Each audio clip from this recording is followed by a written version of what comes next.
Live from the Buzzard Auditorium on the campus of Eastern Illinois University, it's Issues and Attitudes. Good evening.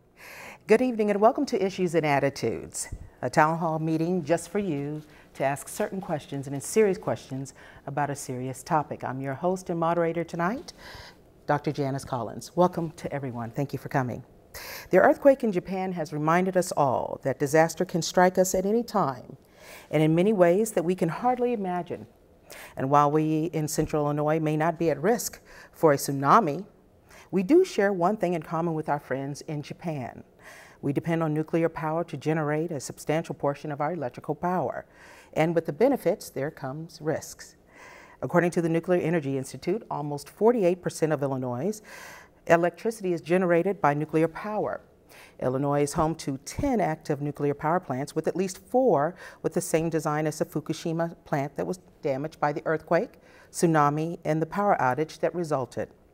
Most of the plants operate in the northern portion of the state, but on the Clinton, as far as the Clinton nuclear power plant that's located less than 80 miles away from Charleston, and it must be noted though that however it's 80 miles away from Charleston, it does not have the same design as the Fukushima plants. We are here tonight to discuss what are the realistic risks of a radiation release from a nuclear power plant in Illinois, and are we prepared to handle the emergency that could result. Joining me to help facilitate this conversation and to help answer your questions, we are joined by Mr. Jonathan Munkin, the director of the Illinois Emergency Management Agency, and the IEMA, with the director of the IEMA that he works for, is the agency responsible for coordinating the state's emergency response for a wide assortment of potential situations. Good evening, and thank you for joining us. Good evening, my pleasure. Thanks for having me. Dr. Stephen Daniels, chair of the physics department and full professor at Eastern Illinois University, who's well versed in how nuclear power is generated and the effects that radiation can have on humans and the environment. We want to thank you graciously for agreeing to assist us at the last minute.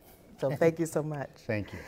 Mr. Cameron Craig is a well-known geology professor at Eastern Illinois University who is an expert on weather and the environment. Good evening, and thank you for joining us. Thank you.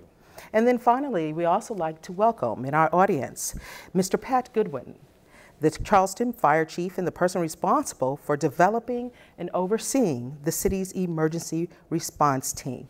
Thank you, sir, for joining us. Welcome to everyone. Welcome to us all. Let's go ahead and get started. This is a huge topic. I guess I first want to ask, the first question is,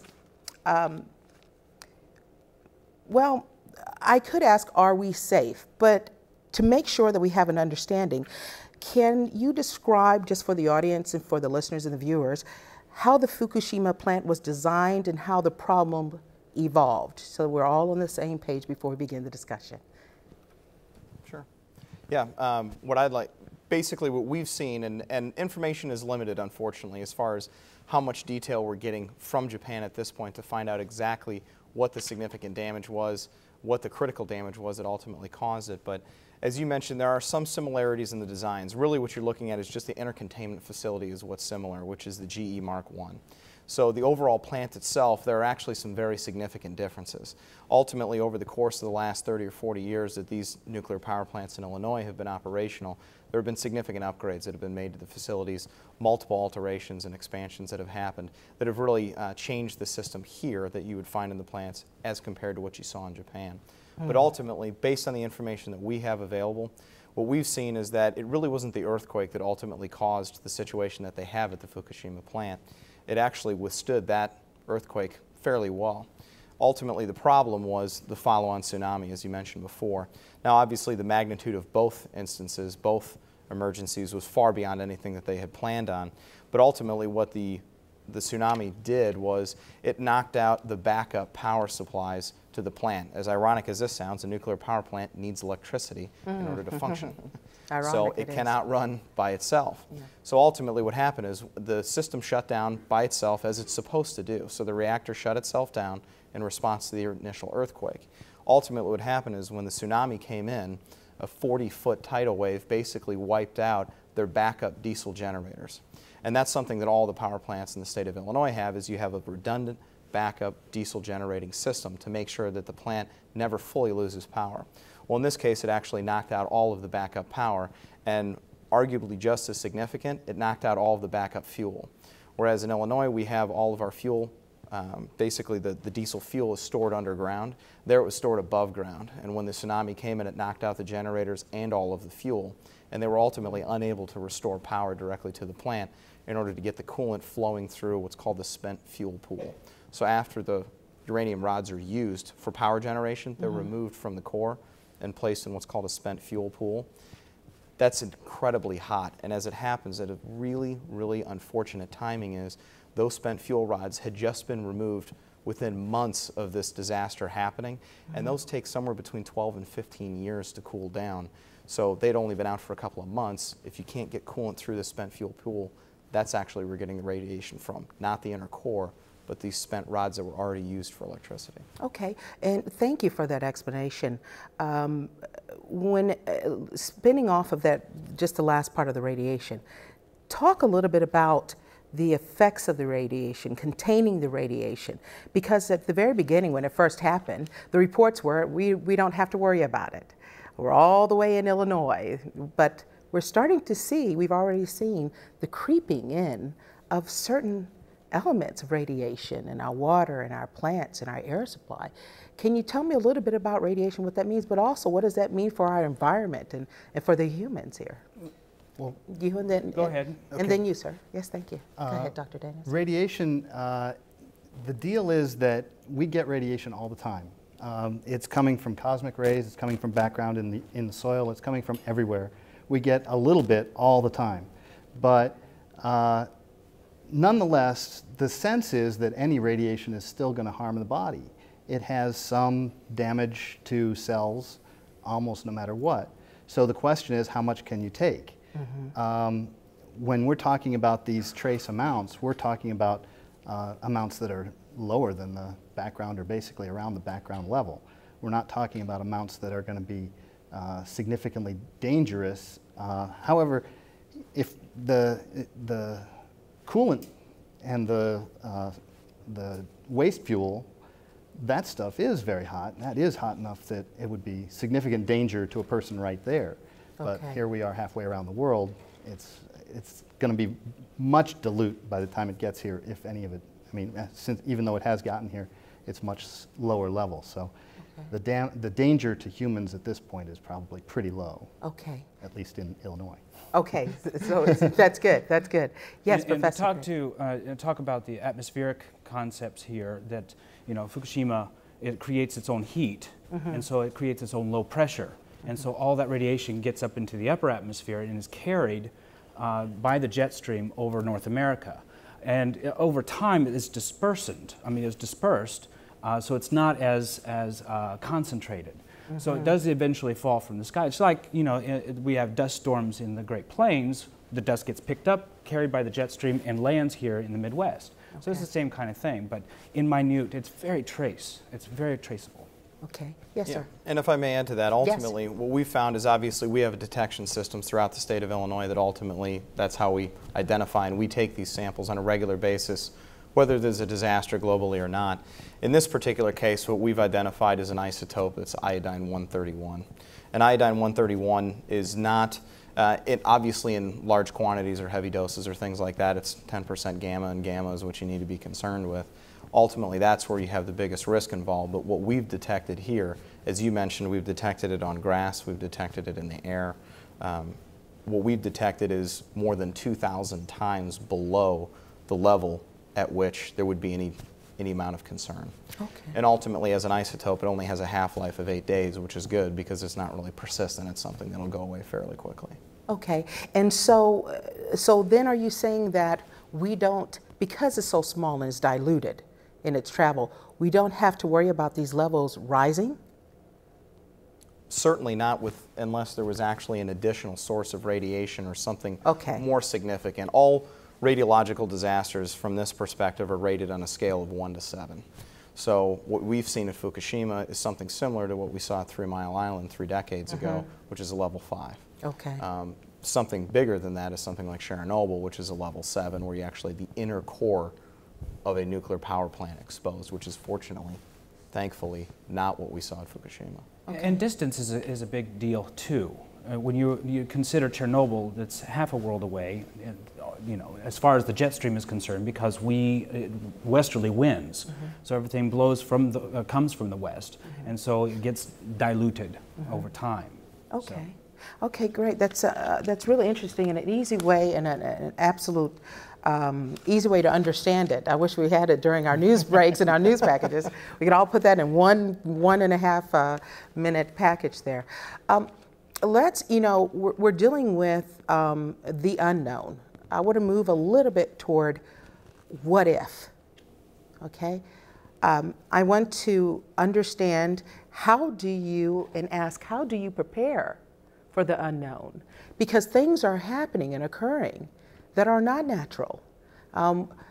Whether it's man-made, whether it's just nature, it's unpredictable. So I want to know and ask, how do you prepare for the unknown? Are we prepared for even an earthquake? If something were to happen with our plants, since we have so many, are we still protected? Let's say the unknown, the unthinkable, the impossible actually happens, as we continue to see globally. So I'll ask the first question, are we prepared for the unknown? And if so, how are we prepared? I guess what you probably did with that job is, or that comment, is you completely encapsulated what my entire job entails. So thank you for yeah, exactly. Thank you for thank you for doing an excellent job of really articulating what it is that I actually am charged to do for the state of Illinois, which is prepare for those types of things that you can't prepare for. So really the mandate for IEMA is to cover, it's just like FEMA. I mean, that's what we do at the state level, is we cover, as we describe it, everything from terrorists to tornadoes and everything in between.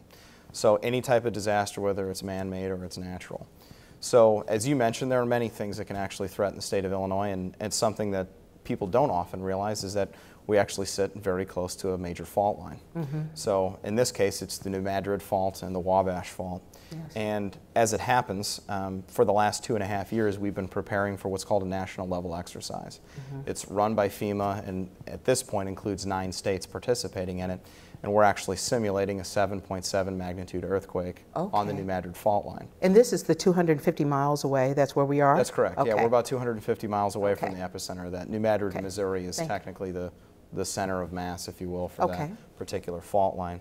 And those are the types of things that we have to consider. Now, as you mentioned before, there's actually 6 nuclear power plants with 11 active reactors as far as the nuclear power generation in the state of Illinois.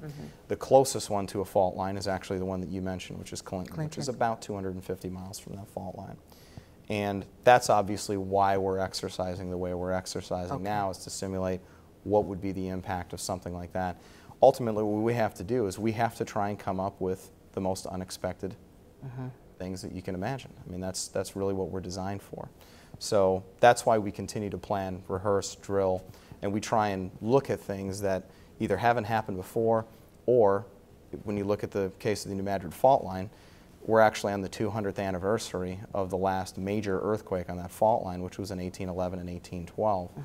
And it was powerful enough that it actually reversed the flow of the Mississippi River and rang church bells in Boston. That's a pretty significant earthquake. Yes, if you're looking at the impact. And ultimately, I won't get too far into the science because I'm not the expert. As you mentioned, there's no doctor at the beginning of my name.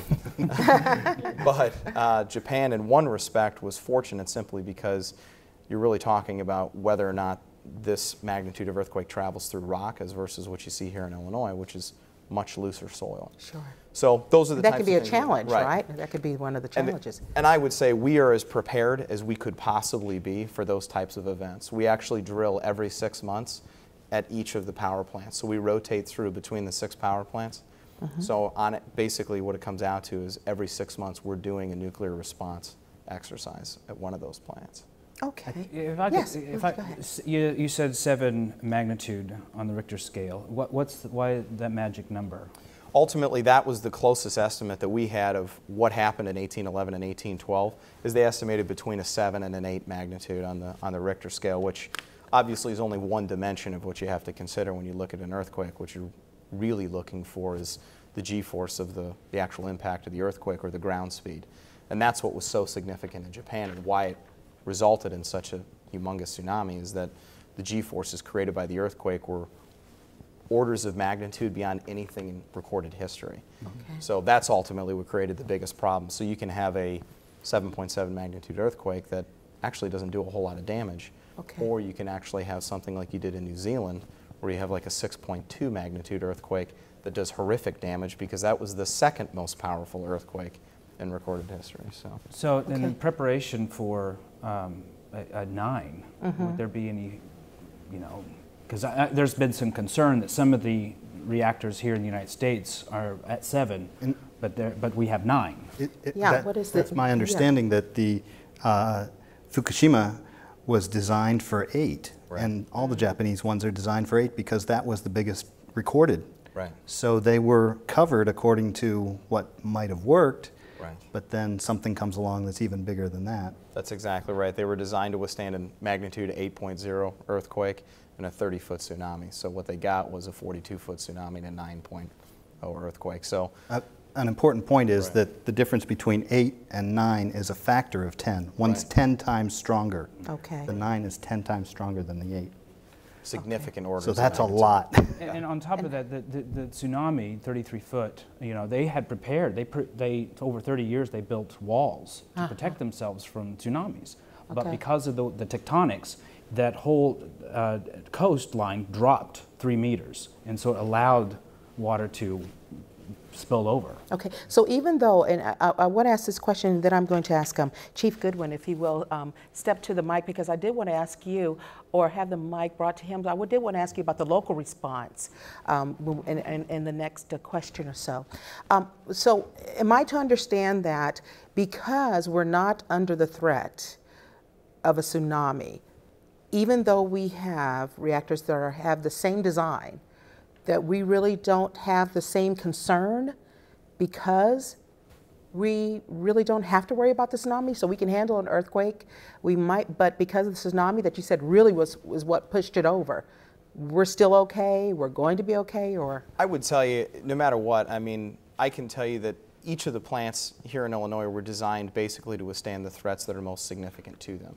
So earthquakes is certainly one, Okay. but obviously some of the distance involved helps insulate those, and there's a reason why Clinton is the farthest south that any nuclear power plant was constructed in Illinois. But obviously we have other things to be concerned with. We have floods as an issue. There's a plant in Quad Cities right along the Mississippi River. We have tornadoes are obviously a concern in Virginia. Just saw that within the last 36 hours that they actually had a tornado wipe out power to that power plant, and they're operating on backup diesel generators right now. So you bring up a good point that even if we don't have an earthquake of the magnitude, or let's say we do, but we don't have a tsunami threat, I think what this has taught a lot of people, especially in my line of work, is that you absolutely have to kind of throw out the book on what you think is the worst case scenario. So in my conversations with the governor talking about this, because this is obviously something significant in his mind, is you actually have to start playing the what if game, just like you said. What if there was an earthquake and a flood and a tornado, and they all happen simultaneously? Those are the types of preparations that you have to make in order to ensure that all those plants are safe and that we have a response that fits those types of needs. Okay, and let's move to then from the state to the local. Chief Goodwin, I wanted to ask you, let's say the unthinkable does happen. What do we have in place? Do we have procedures and processes in place that we're ready for the unknown? Because you also, my sir, have to prepare for the unknown as well, correct? We've prepared as much as we can. You say the unknown, what is the unknown? Yes. We can prepare for what we know we can do. We've got the NIMS training throughout the city and throughout the county, which is the National Incident Management System, so we're all on the same page on the incident. Charleston and Coles County and most of Illinois belongs to a MABUS organization. It's a mutual aid box alarm system. It started in northern Illinois years ago. It's covered the state of Illinois, Missouri, Wisconsin, and Indiana now. It's the same system that when we went to New Orleans, when they needed help, Illinois sent the task force down. That's through MABUS. Charleston here, mainly composed of Charleston firefighters and Mattoon firefighters, have the technical rescue teams, and also the hazmat team for this area part of Illinois. We cover a huge part of southern and central Illinois. With that, we are prepared as much as we can. We have some highly trained individuals. You talk about the disciplines of the technical rescue and hazmat. All Charleston fire and police vehicles have radiation detectors in them. They're going anytime the vehicles are on the streets. You talk about the radiation. There's 2 to 4 micrograms or millirads in the background just driving around towns now. Okay. So that's out there. But we're prepared as much as we can be. With the MABUS, though, we can call in resources. We have potentially 4 states at our hand. With one phone call, I can request whatever resources I need with one phone call. They will deploy them and have them here within a few hours. Okay. Great answer. Good, very complete answer. What I'd like to do is take a short break. We've talked a little bit about how it all started in Japan. There are other areas that we may have to consider that are a little closer to us than Japan, and the effects of if something happened there, would we really be ready for all of this? So I want to take a short break, and we'll be right back with questions from the audience and continue our discussion on the nuclear reaction and safety of Illinois.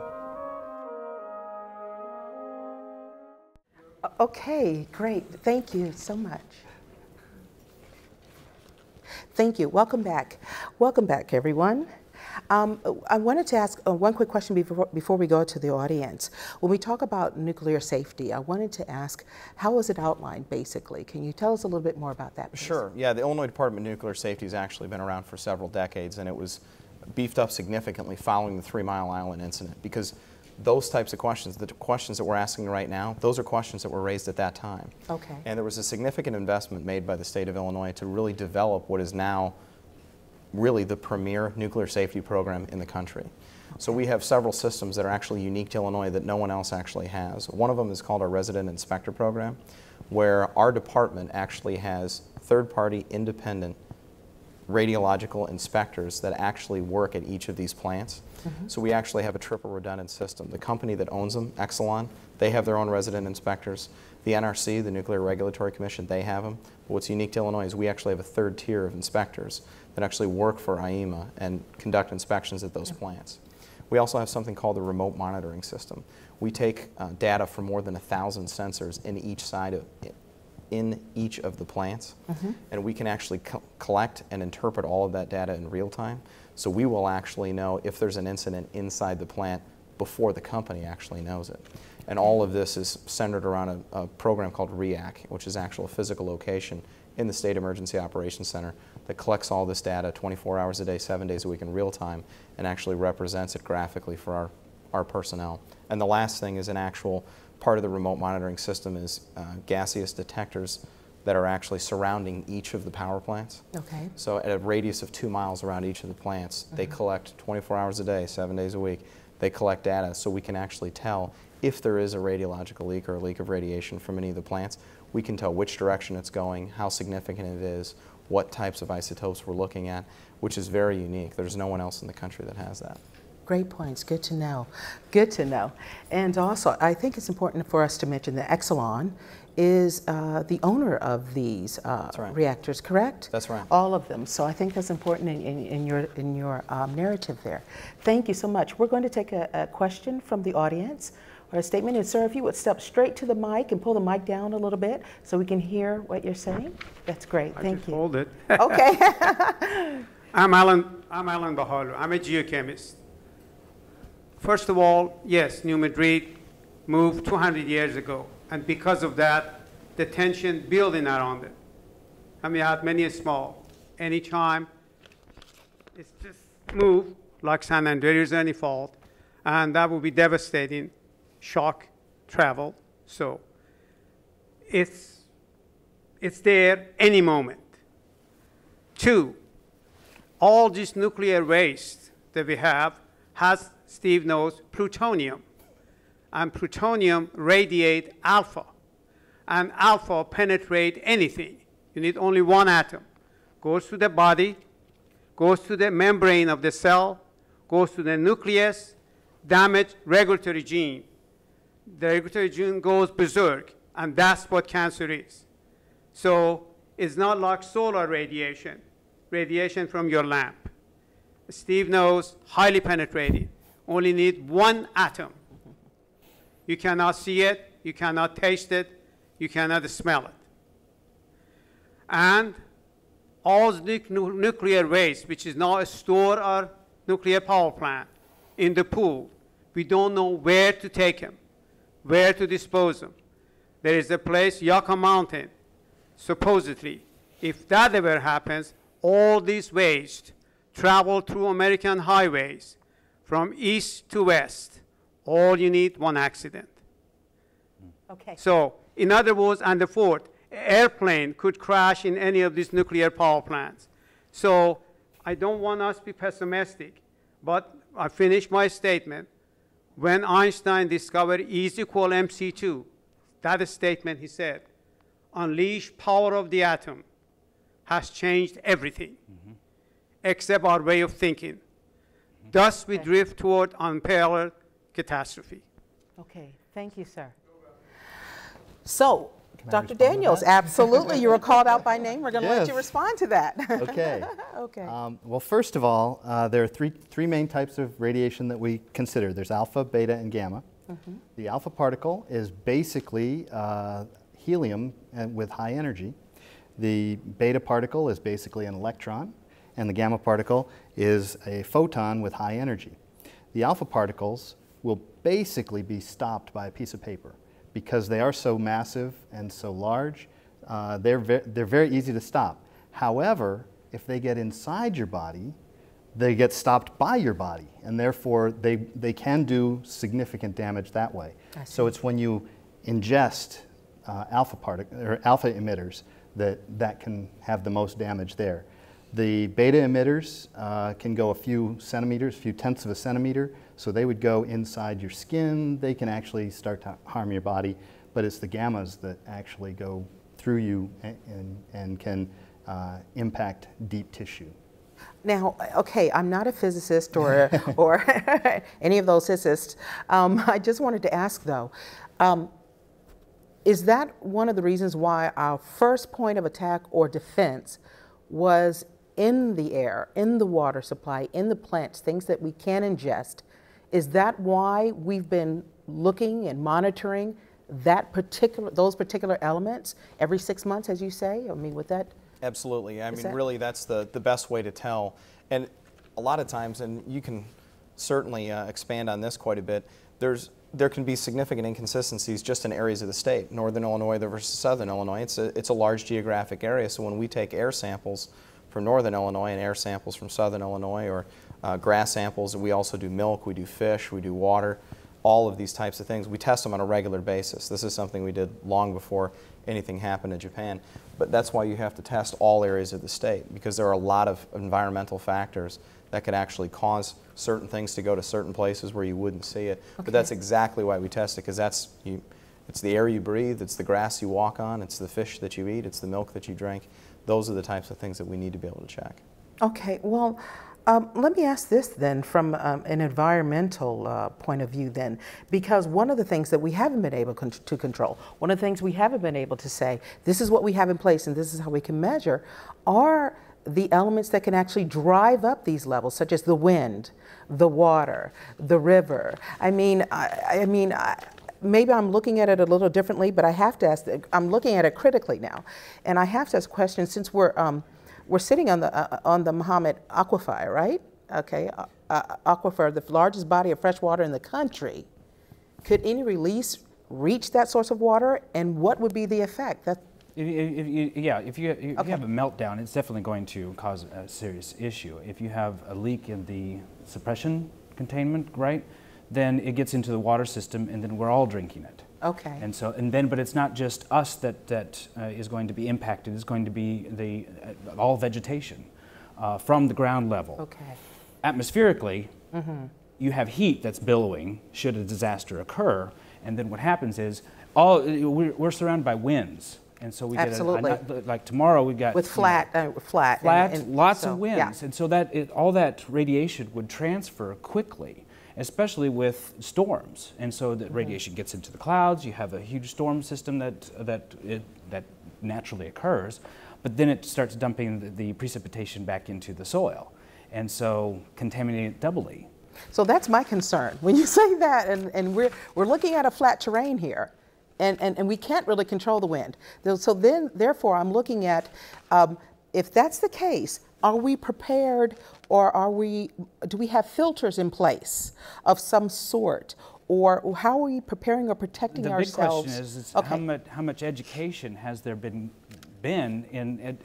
to educate the community? Okay. That's the big question. I haven't heard anything. I didn't even know that Illinois had nuclear power plants until Fukushima.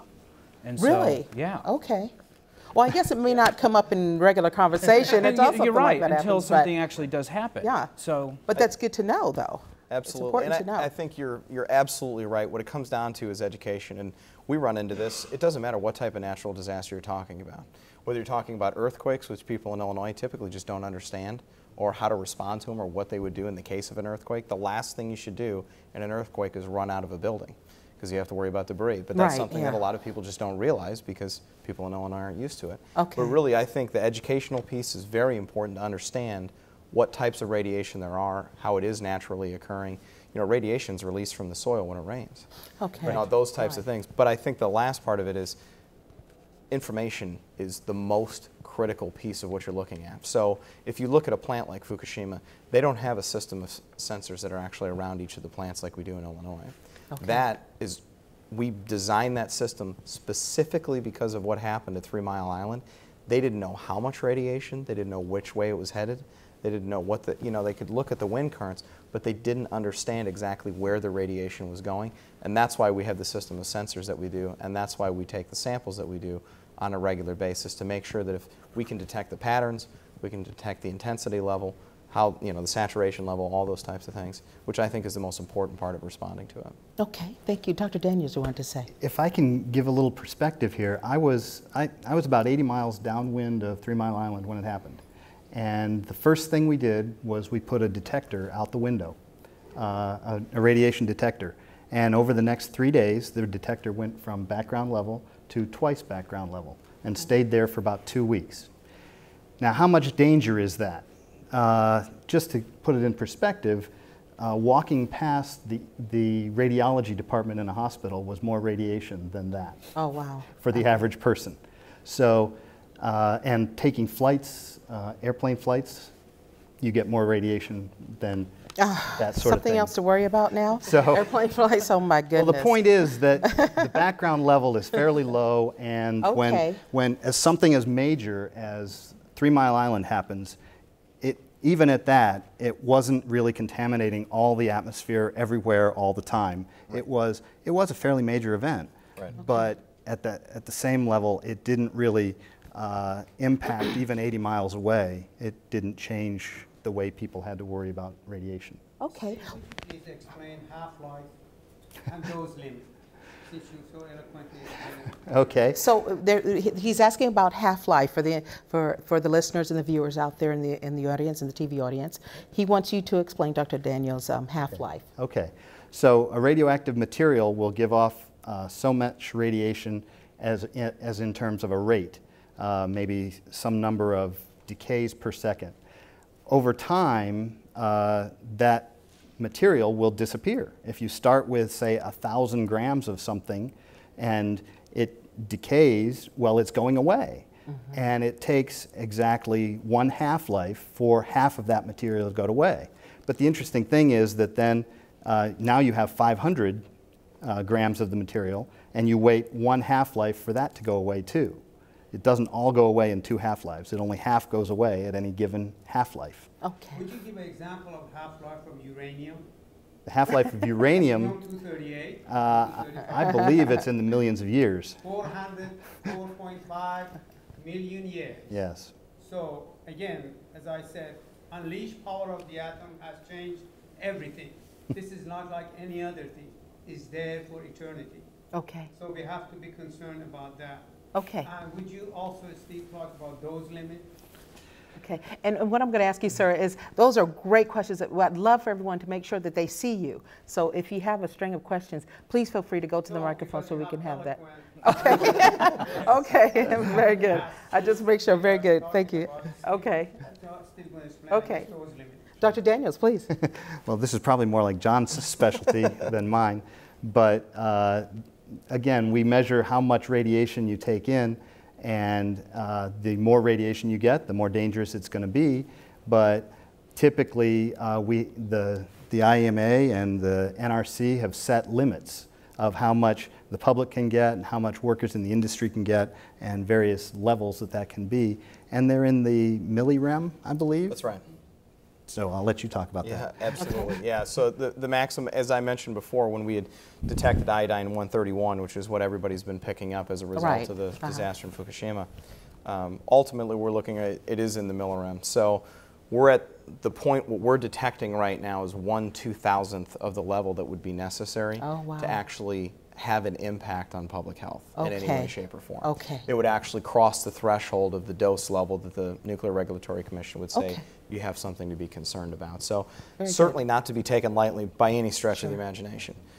That being said, it's also important from an educational perspective to understand the orders of magnitude where we are. It took us about 2.5 days of testing one sample to actually detect the iodine 131. And you'll probably vouch for the fact that you would never put a sample in something for 2.5 days to find it. If it's not detectable in something that you can do within a few hours, it's something that's at such a low level that you wouldn't even be concerned about. Great, thank you, gentlemen. We have a question from the audience. Ma'am, if you just step right up to the mic. There you go. Yes, my name is Doreda Arizari. I'm an EIU staff and a current mother of 2 EIU students. I got a question regarding to an information that I did receive a while back. The gentleman here said that the radiation is dissipated as it travels from Japan to the United States. What about the merchandise that is coming currently from Japan, such as vehicles, which I've been told that plutonium is could get into the vehicles and the seats and everywhere, and that stays there for a very long time.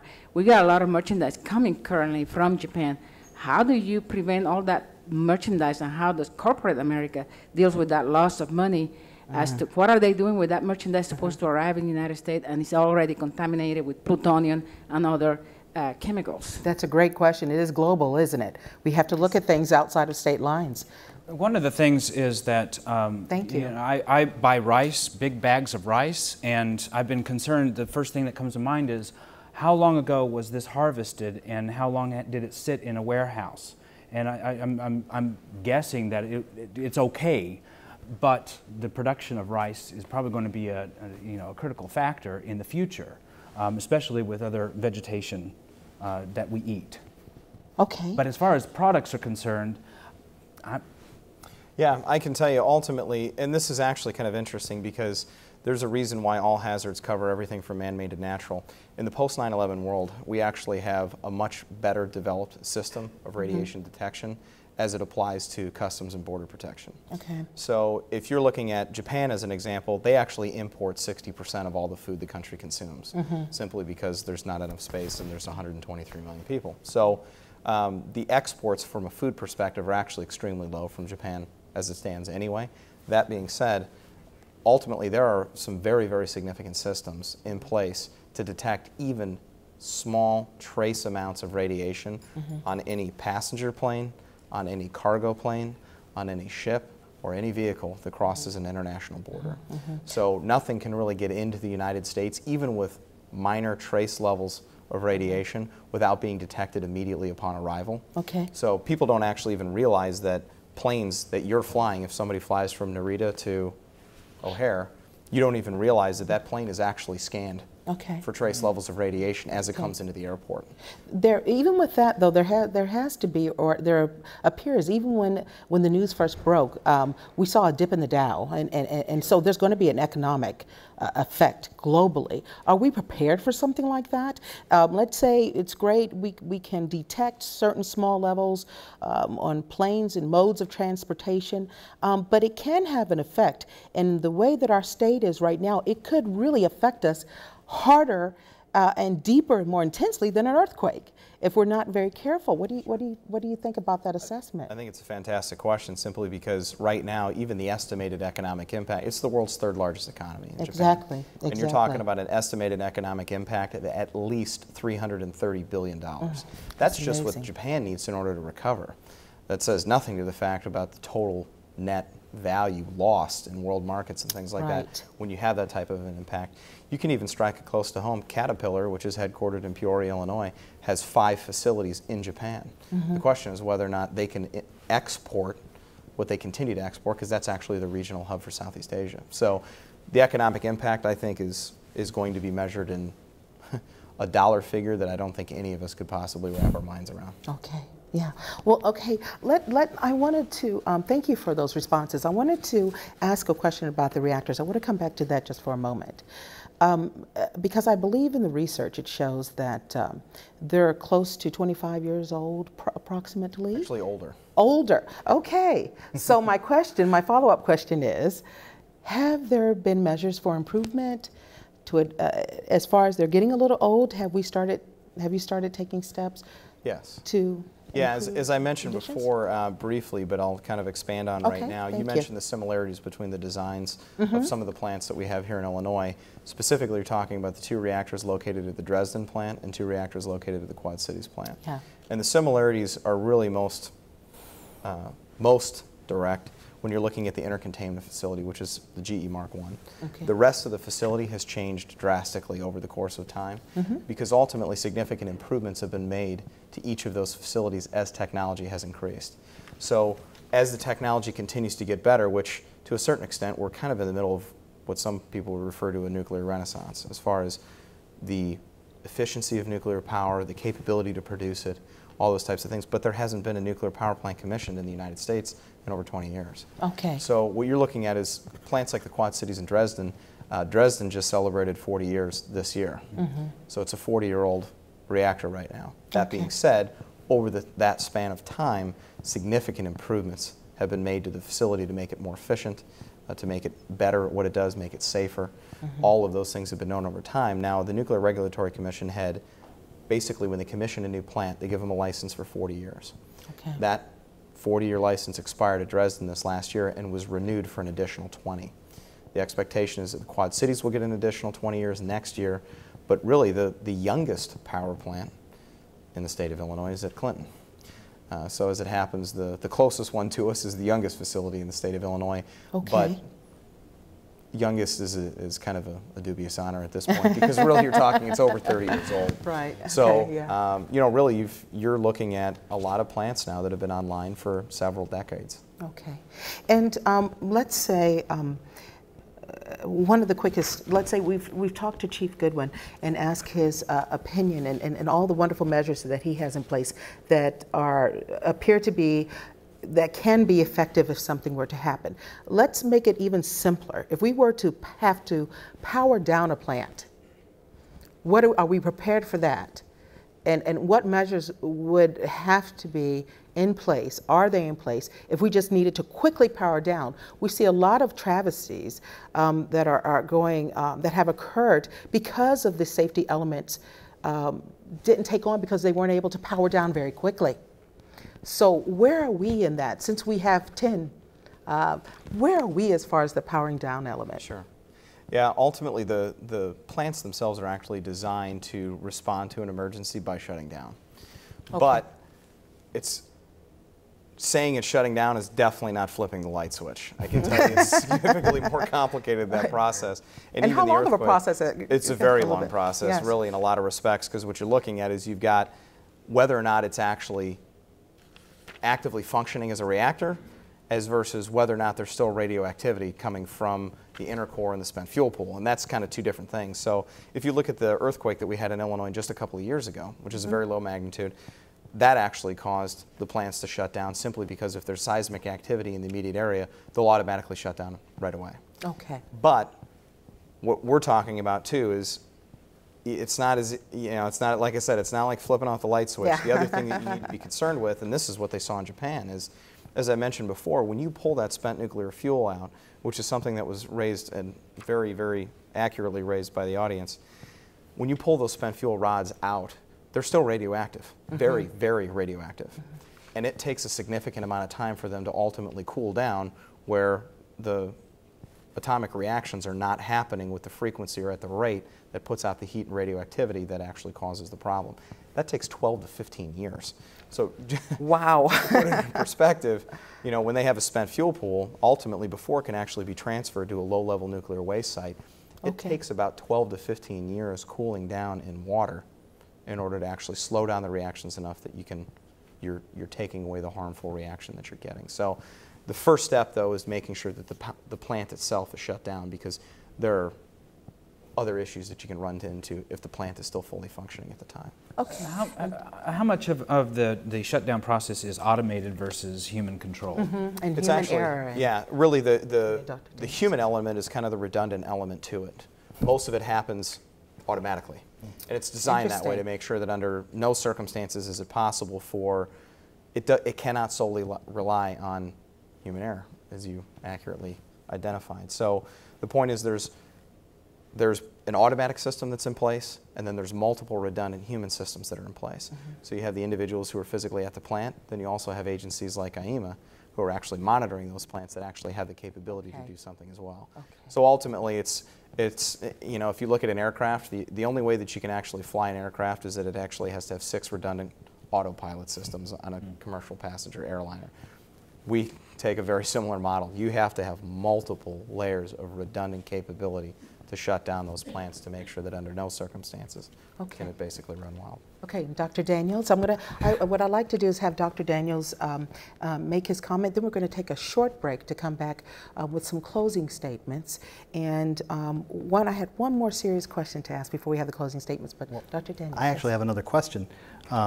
Going forward, you have new fuel coming in all the time, and it takes 15 years to get rid of a piece of fuel. How often do they change over the rods, and therefore how much is piling up? A lot of it just depends on, right now what you're looking at is you're looking at roughly over 9,000 pounds of low-level nuclear waste that's being stored somewhere in the state of Illinois right now at each of the plants. So it's distributed between each of the plants, even if it's inactive like the Zion plant that's on the North Shore of Chicago. So it's a great question, because that's a national concern. That's not just an Illinois concern, that's a national concern, because ultimately you cannot use those nuclear rods into perpetuity. At some point the level of their reactions is going to drop to the point where it's not efficient as a power source. So it's a constant process, and it varies from plant to plant as far as how long they run one set of rods and then how long it's been since they've been taken out. I mean, at any one of the plants you can see the spent nuclear fuel pools contain rods that have been out for varying lengths of time.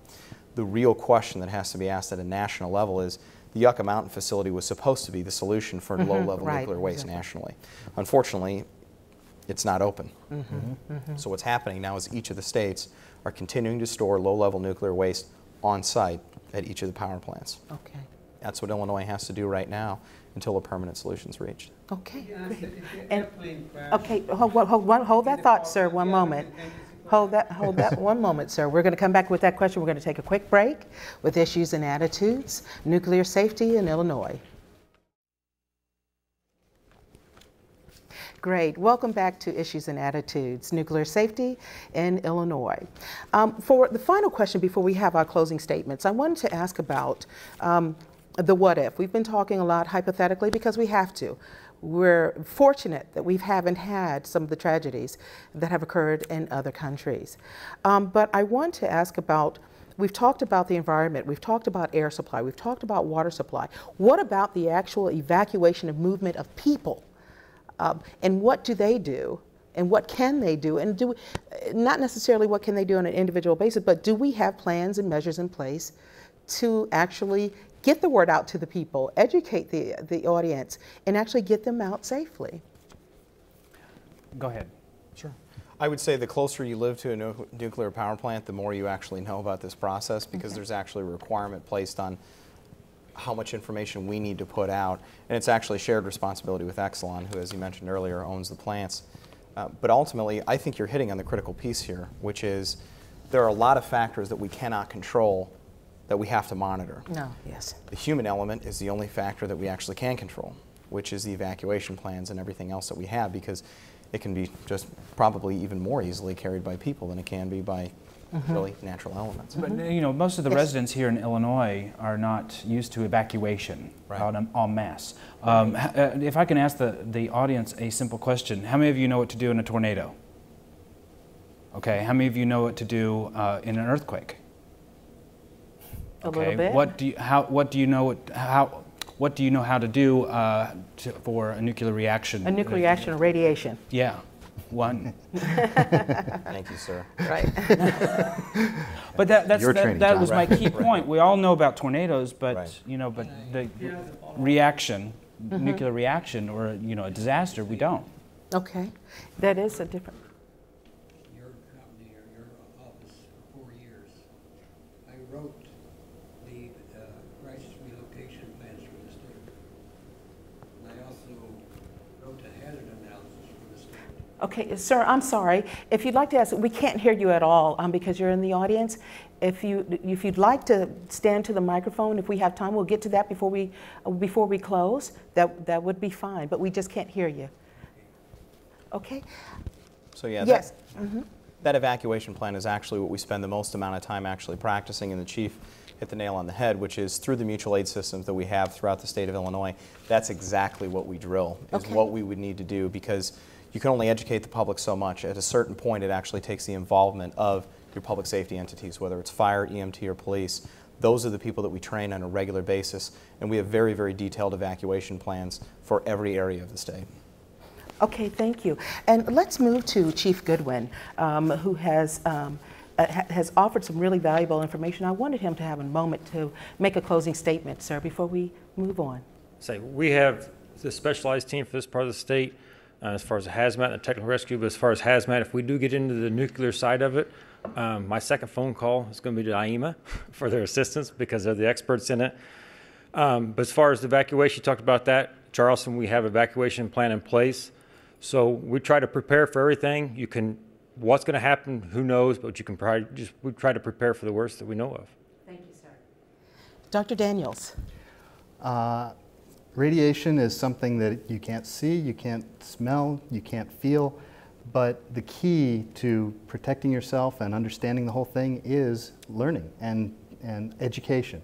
And we need to understand, have the masses understand exactly what the dangers are and exactly how bad they are or how not so bad they are. Okay, great. Thank you.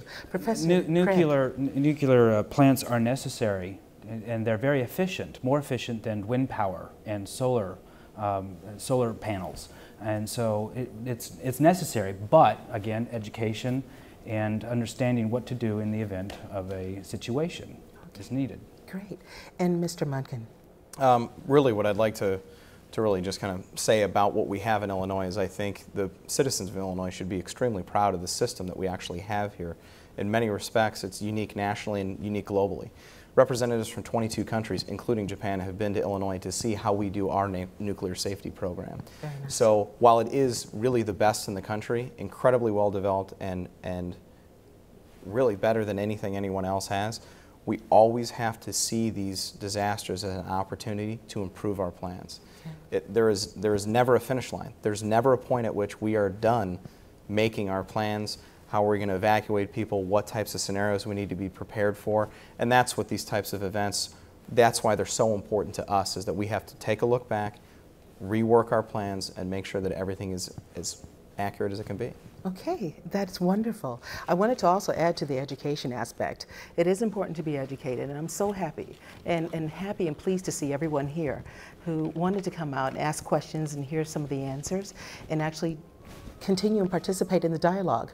I also want to mention April 28th, right? You have the IEMA is having the Great Central U.S. Shakeout that's getting prepared for earthquakes. That's going to be going on. 60,000 Illinois residents have already registered to participate in an earthquake drill. So we're really pleased about that. So that's one part of getting educated. Definitely. Another part of getting educated is having guests such as Professor Craig. Thank you so much for being here. Mr. Munkin, thank you so much. Dr. Daniels and Chief Goodwin, thank you so much for being here. You've been watching. Oh, you're so welcome. You're watching Issues and Attitudes. Thank you everyone for coming. Nuclear safety in Illinois. Have a great evening and good night.